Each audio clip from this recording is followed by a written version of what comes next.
Hey guys, so we're in the Tesla right now. I'm about to pick up a good friend of mine. Woo! Dude, I got little tingles. That was special, man. My Nissan Maxima can't do that. Who has taught me so much about YouTube recently. Actually, he makes a living on YouTube himself. He has a couple channels with hundreds of thousands of subscribers, and I've learned so much from him. And he's gonna help us learn how to master YouTube, actually, and also some of the things that you need to know to figure out which videos you should create and actually what kind of approach that you need to just do well with it. So I'm gonna learn, hopefully you'll learn too. His name is Sean Cannell, so let's call him and see if he's ready. This is Sean.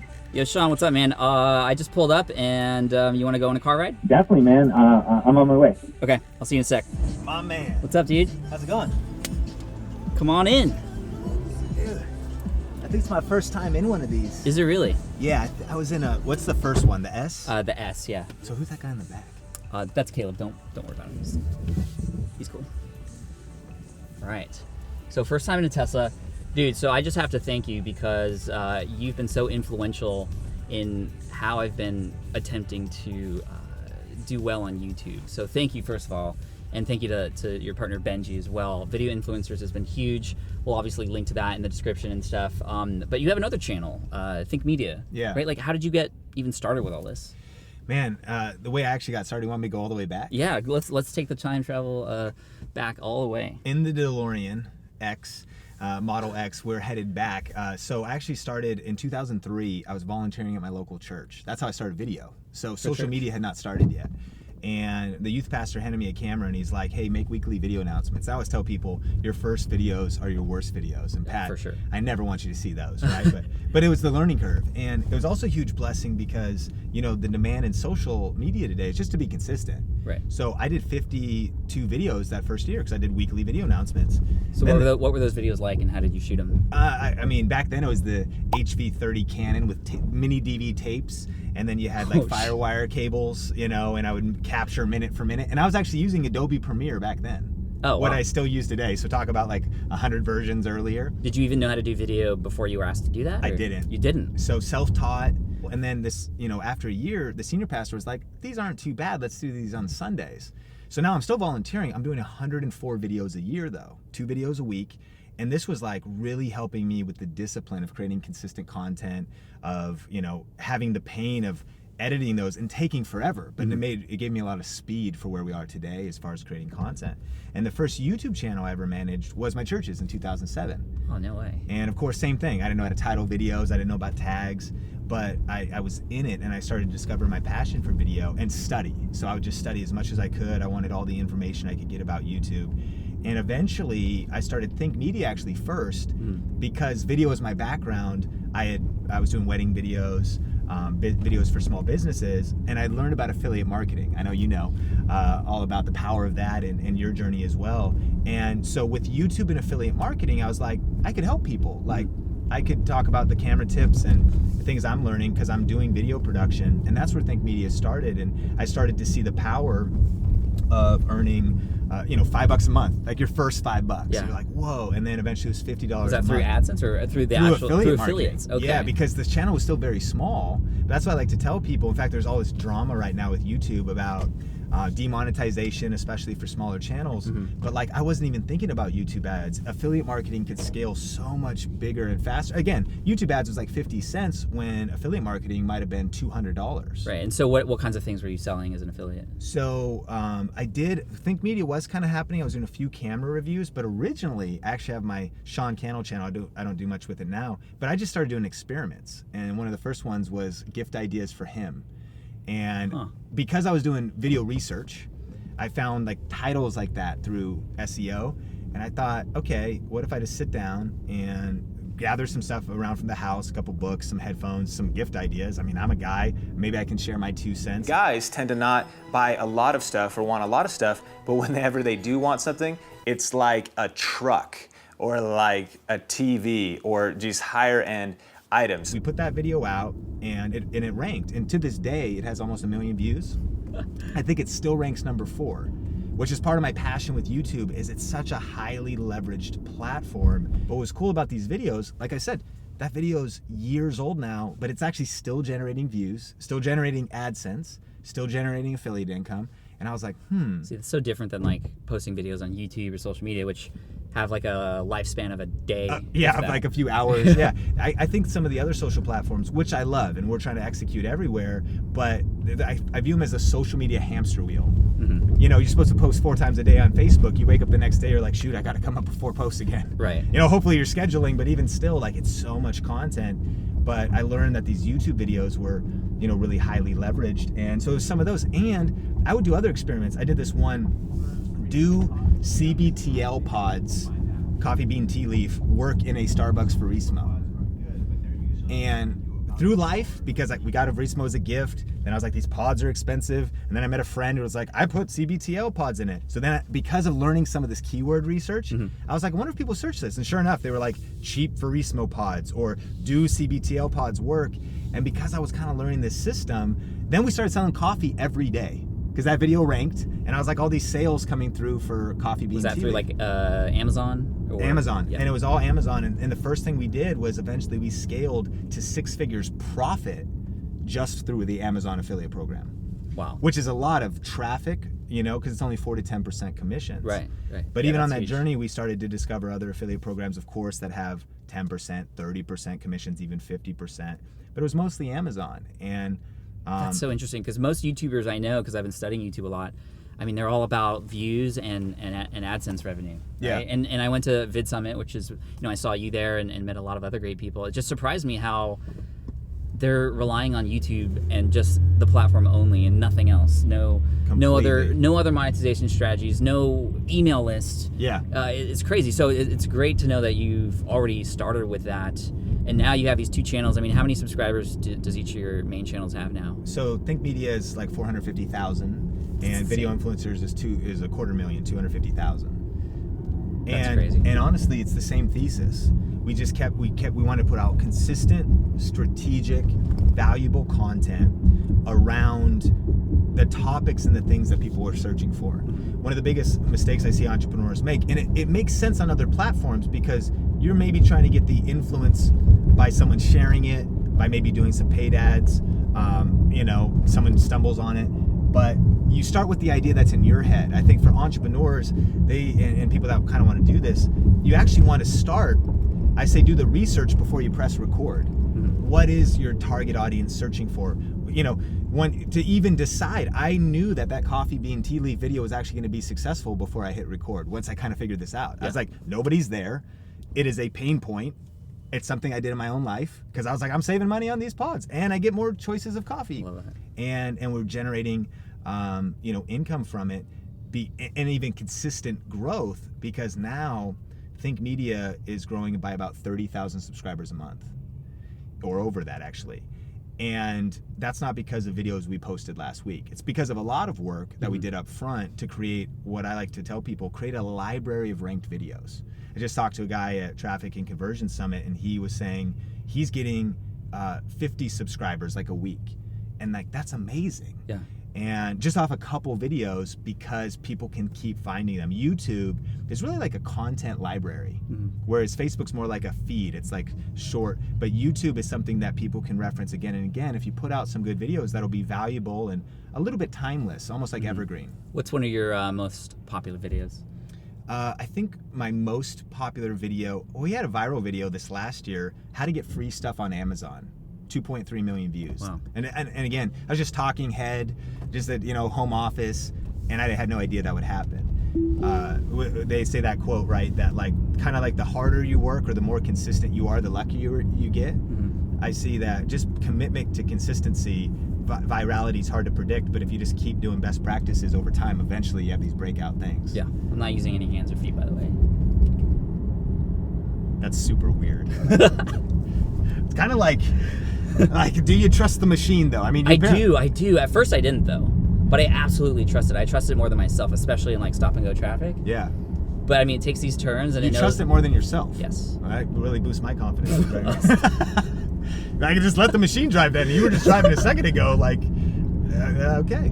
So in terms of Think Media, 500,000 subscribers, 30,000 new subscribers a month. Like, what is your goal there? Like, what do you? So a person subscribes, they get into the channel. Like, do you lead them into anything else? I mean, I know you sell products as affiliates, but do you have anything beyond that?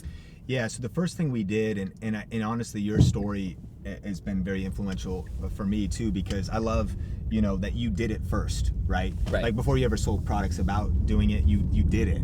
And so the first thing we did was build a 6-figure profit off it, just Amazon affiliates. By that time, YouTube ads had scaled. So then I turned to digital products because there's also interest. People are like, how are you doing this? Like what was your process? Mm-hmm. So since,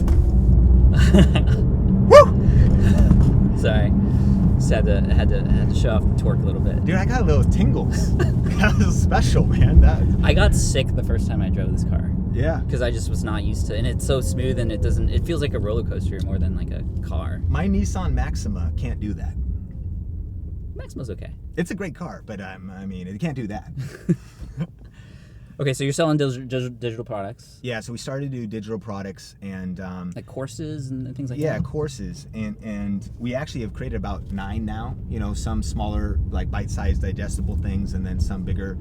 We have an academy. It's called like Video Ranking Academy, and that's our main thesis. And it's funny because and I'm sure you feel the same way. Sometimes the products need to be updated. We just updated it. We did a whole overhaul, but it still works. I don't think it'll work forever, but it's stunning that in the year we're living in right now, that like you can still rank, and every day I still see white space for all these different video ideas and all these different angles people could come from. Once you kind of can see through the matrix, if you will, and start seeing those opportunities in your niche and adjacent niches. But yeah, digital products, and so that helped us scale, and now we've built 7 figures annually, and that's cool. And I love that. The team is scaling. But on the flip side, man, as an entrepreneur, I don't even know what's happening. I'm the E-Myth revisited. Like, I was just a technician. I loved making videos. I loved doing this. And so definitely going into the arena of wanting to learn leadership, wanting to learn, we have about a team of 6 people now based out of Las Vegas. Yeah, and you mentioned, what's kind of your vision? I think our vision is, we say, Think Media is the best tips and tools for building your influence with online video. The tools, what cameras, what lighting, even if it's just starting with your smartphone and using a couple plug-in microphones and some simple things. But then the tips, because at the end of the day too, it's never about the camera, it's about the content. Right. Content value is infinitely more important and powerful than production value. So how do you grow your channel? And then, for people to go deeper, we've got courses and academies to really round out that education. And it's been cool. You want to grab a quick coffee or something? Definitely, I'm always up. Let's do that.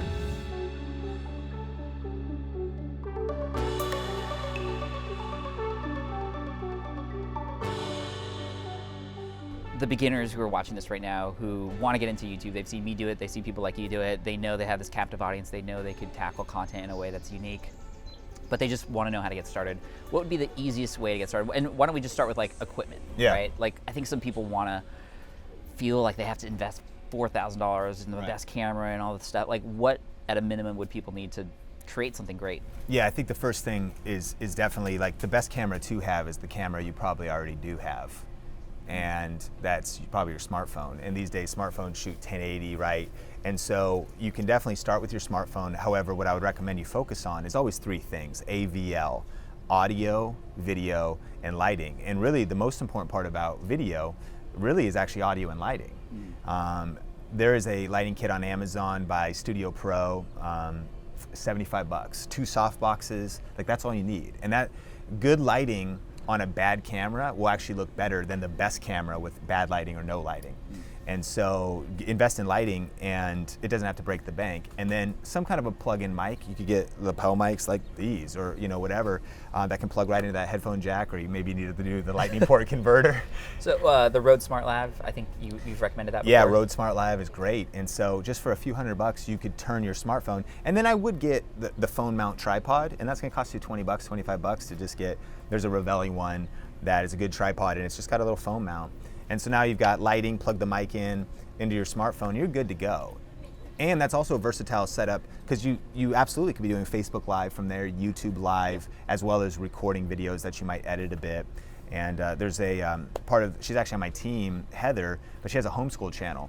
And she's just been doing it on the side, but she's been putting out, as we've been talking about, kind of ranked videos. And her channel's already 7,500 subscribers, over 250,000 views, teaching moms about homeschool and motherhood. And she just started with her iPhone. And what's the point? The point is it's the content value, sharing your answers. That's what I want to encourage people with. Is she's been doing this, and she's not even a homeschool expert, but she's done it for years. She's made mistakes, read books, and so she's just sharing her answers. Well, she knows more than somebody who's just getting into it, right? 100%. But again, all you need is really the phone to start, or any kind of camera.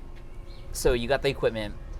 My question is on style. You could do a vlog style series of videos. You can do tutorial, informational style. Like, how do you even decide what kind of content to create in that sense? My personal opinion, I'm feel passionate about this, is a lot of people are wanting to vlog. And we've also interviewed over 100 influencers on our channel, video influencers. And even when you study vloggers, most of them never started vlogging. If you really study it out, they usually start with value-driven content. Because especially on YouTube, people don't know you yet, but they know they have a problem. That's what you want to think about. They know they're trying to figure out homeschool versus public school, one of Heather's best videos. They're trying to figure out what is the best camera to buy for YouTube, or how do you meal prep, chicken, or how do you balance your taxes. They have this pain point that they could type into search and they could potentially discover you. It's like when the student is ready, the master appears. They do that search and they find you, and that's value-based. The problem with the vlog is you're trying to convince a stranger, theoretically, to watch 5, 10, 15 minutes of your life with no context, no promise of when you're going to deliver the value. I know our friend Sunny Leonard-Doozy, she teaches about this. Like, it's just the best way to meet people, I think, by teaching specific, valuable content, getting people those quick wins. And then from there, you could scale your content strategy. Most of the vloggers that have grown big have done it after they had influence elsewhere. Let's also mention Gary Vaynerchuk. Even a lot of entrepreneurs are making a huge mistake right now, and they want to start their own daily V and get their own D-Rock. Did we forget that Gary did 1,000 episodes of Wine Library TV first, before he did stages and all these other things to build his influence up big so that people would care? And man, his life in New York at VaynerMedia, it's way more interesting than like mine and most of our lives throughout the day-to-day. So all that to say is, like, I think seasons and stages. So start with that value-driven content, that consistent show. Okay, so value-driven content, I love that. And you talk about, okay, what people are searching for. How do you know what people are searching for? Like the first video that a person should do, how do they know that that's the one? The easiest way to do it, and it's really cool, is you can just go to the YouTube search bar. Anybody watching or listening right now, from your phone, it's a little bit better on a desktop. You can go to the YouTube search bar and you just start typing. And if you type in how to lose, it'll start making these predictions. It'll probably say how to lose weight fast without dieting. And it'll say how to, or you could type in like how to gain muscle, but even maybe best and your niche, or just start typing your niche in that search bar. And you've seen this, we've all seen it. It happens on Google, it happens on YouTube. You get the predictions. Those predictions show up, and those are what real humans around the world are searching in order of how much they're searching for it. So Heather, she goes to the search bar with her homeschool channel, and she typed in like homeschool versus is another one, just VS, like this product versus that product. This, Bitcoin versus Ethereum. Great. But people are searching these things, but you also discover all these kind of ideas. And then I know you talk a lot about this, but it also helps to go, especially when you're just starting longer tail. You don't want to just say like how to lose weight. Man, that's a lot of competition if you're doing fitness or something. Right. But if you go longer tail and it's much more specific, how to lose 5 pounds with maybe your network marketing company or something, or with sprinting, and now you're just going really specific. Those video ideas that you get there, basically you want to build around those. Title your video with that phrase in there or something similar. Include some of that in your tags and your description. And at least, even if you don't have immediate success, at least you're already playing the game with like a stacked deck. You know people really are interested in this. You have the chance to rank. And there's already a built-in audience looking for this kind of information. Instead of just shooting in the dark, like what do I talk about? What kind of video ideas should I do? Love that. And then finally, okay, let's say I have a topic that I'm interested in, and I go a little bit more niche with it so that it's not just so general, like how to lose weight. But maybe it is how to lose weight by sprinting. Sure. And I go and I search for that, and I see that there's, thousands of search results for it already. I look at some of the top videos for it. I'm like, how do you get there? How do you compete with those people who have already done videos like that? I mean, I still think if there's heavy competition, I still think that there's opportunity for you to grow, but never go where, if you go there and there's already 10 ranked videos that all have 1 million subscribers on their channel and 2 million views on each video, just keep looking. Okay. And one of the strategies is, I like to say, adjacent video ideas. So some of us get so narrow in thinking that, you know, if it's, let's say it is a fitness channel or it's weight loss, that's the only thing you could talk about. But chances are you also could talk about mindset, motivation. You could also talk about meal prep. You could talk about, so for the person who's super narrow, there are so many adjacent video ideas that again could lead to where you want to take people. You meet them around a certain topic that there's no competition around. Keep looking, you find that and get that content out there, teach, share some value, and then at the end you're like, and hey, by the way, this is what I do on my channel, subscribe if you want to, and every one of those videos is a chance to meet new people. One more additional final question is, how often should I be publishing? So I think that one of the things that is daunting for people is this demand for content. We talked about the other social platforms that you need to be putting out so much. You should go live every day or something like that. I think that the base, like the plumb line, baseline of success on YouTube is committing to a weekly show. And there's some stuff out there that says, hey, if you could do 2 to 3 videos a week, that's great. But that weekly show does a lot of things. You know, our friend Sunny Lenarduzzi talks about the Oprah Effect. And she knew that every time she gets home, growing up, she knew that there was this promise for her that she was gonna find her show Oprah, 4 p.m., be able to watch that. And I think that it's a lot more powerful. I see people do this with YouTube. They get really pumped. They go on a little sprint and they burn themselves out. So they do 5 videos a week for 2 months, but then they hit a wall and they never do YouTube again for a year. I'd much rather people just do 1 video a week for the next 3 years and build consistency around that. And I think that for those who also maybe have some influence elsewhere, it's also that coordinated effort. It takes time for people to trust that you're gonna keep showing up, keep posting, and you really build momentum when, say, every Tuesday, you know, Marie TV is a good example of an entrepreneur using Marie Forleo YouTube well. And she's done Marie TV every Tuesday for 5 years. Yeah. And her email newsletter goes out though, new episodes up, you know, social media can go out. And here's the thing, year 1 probably wasn't that glamorous. In fact, one of my favorite things is to go to her channel, look at her videos from oldest to newest, and her first one is just her sitting on a couch on a tank top, in a tank top, you know, like laptop on her lap doing some Q&A. Nothing near how fancy it is today. Everybody, you know, that's hearing this should be thinking about that. Like, start simple, start sustainable, and commit to a schedule where you can get into a rhythm, kind of start finding your voice, kind of thinking that even your first 10 to 20 videos, probably not gonna be that great. Like, don't even worry about outreach. Worry about learning, honing your craft, discovering your voice. I like to say, use your time in obscurity to prepare you for popularity. That's really good, I like that. Like, it's probably good that, and I know we recently spoke at an event, same event together, and we both do the same thing. You play like your first podcast. It's bad. And it's terrible.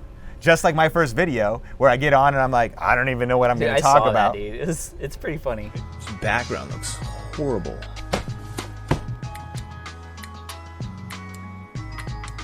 Hey, what's up? Welcome to the first episode of Think Media. It's hilarious, but like, if I never did that first video that was terrible, and a couple follow-ups, a lot actually, that weren't that great, that was the learning curve.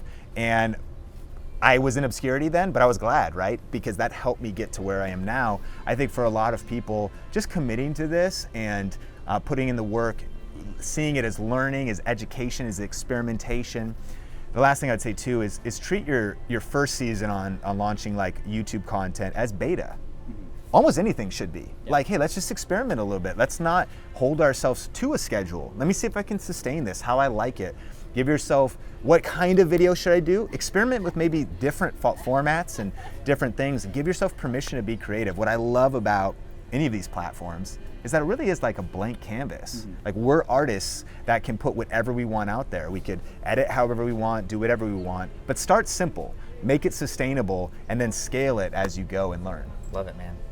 Where can people go to find more info from you?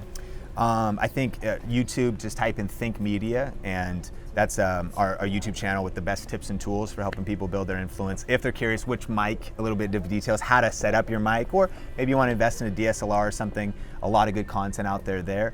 on that channel. And if you search video influencers on YouTube, that'll take you to our interview show with video influencers. We have one out with you, and people should definitely check that out as well. And anybody that's doing video, sharing their tips on really any platform, not just YouTube, but online video is king right now, Pat. Yeah. You know, it is definitely something that everybody needs to be paying attention to. And there's a lot of opportunity with stories, Instagram video, Facebook video. And so learning video and investing in it is good right now. And we got you covered at Video Influencers and Think Media. All right, so that's Sean. He's awesome. I'm going to continue to learn from him, and I know that you can too. So make sure you subscribe to his channels.